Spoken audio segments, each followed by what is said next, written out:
Hey guys, just wanted to show you what I'm doing with this oil pan for the small block Chevy. Unfortunately, I was not super careful and I left it outside a little bit and it got a little bit of rust. And I want to clean this up, obviously. Right here, you can see where I just had some 45% vinegar sitting and it looked like it did a pretty good job, but it's kind of oily. So I'm going to go ahead and take another shot at this. I'm going to clean it off with some solvent first, so it's clean, and then I'm going to get some of that vinegar and maybe use some fine steel wool and just work it around, and I'll show you the results. All right, I've got some quadruple zero steel wool and a paintbrush, and just trying to get the vinegar on here. It helps to brush it on, let it sit for a minute. Well, you can already see down here, it does a really good job of clearing away the rust, and it's, of course, it's pretty clean. It's not gonna hurt anything.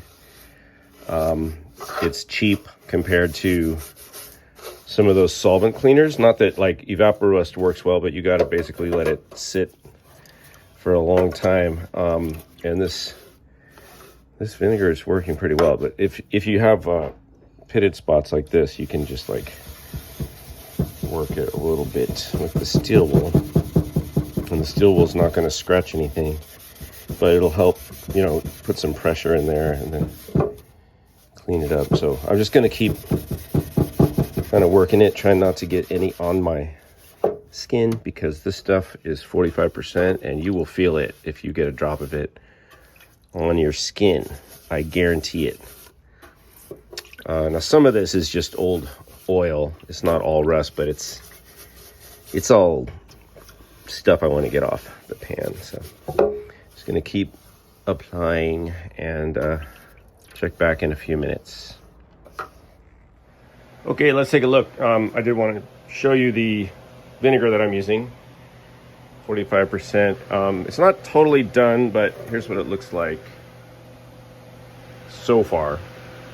Also, when you guys do this, if you do this, do it outside, put a fan, because this stuff is so strong. If you're over this and you're breathing the fumes, it will burn all the hair out of your nose and maybe other places. So what I'm going to do now is I'm going to empty this out, and then I think I'm going to hit it with some muriatic acid, which is the same stuff that you get for your swimming pool.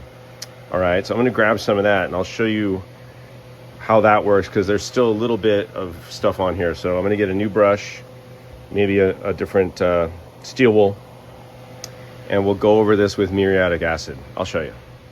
All right, this is the muriatic acid. This is the same stuff I use in my pool. If you're going to do this, wear some protection. I'm wearing eye protection and thick gloves. I've also got some baking soda and water over here.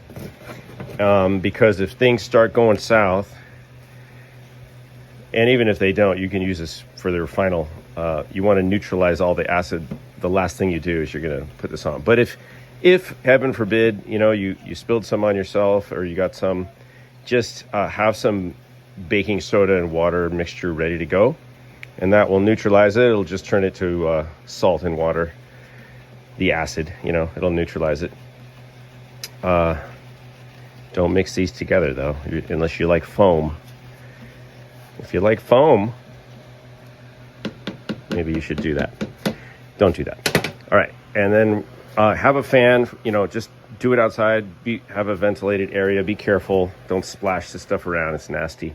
But I'm gonna put this down here on the ground and kind of swish it around with some muriatic acid and use this. I'm gonna put it on this rubber mat. The acid will not obviously affect plastic or rubber, but metal, absolutely.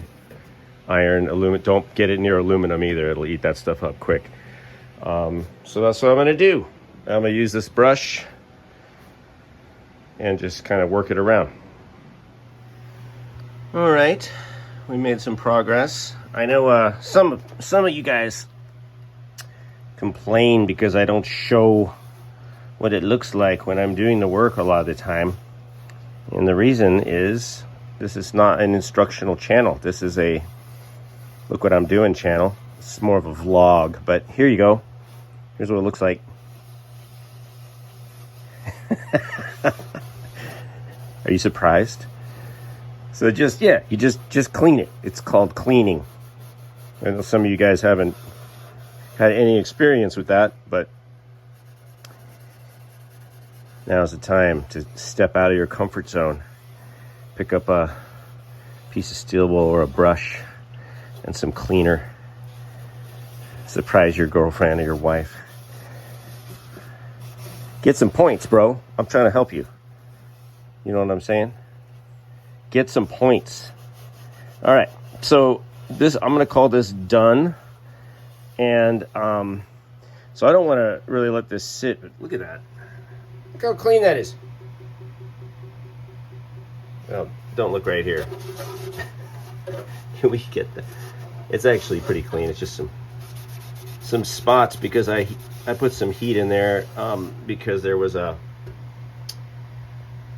little dent over there. Still some dents in the bottom of the pan. I don't care.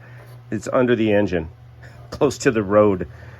But this looks good to me. I think mission is accomplished. So I'm gonna carefully dump this this acid out, and then I'm gonna throw some of that baking soda water on it so it neutralizes, and then I'm gonna put the rest of that baking soda stuff over here so it neutralizes the stuff on the ground. And I'll throw a little bit in here, rinse it real quick with some water, and then we'll blast it with a little WD-40 so it doesn't rust over.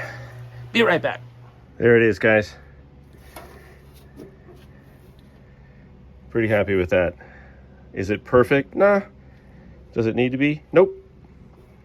So this is the original off the 400 block.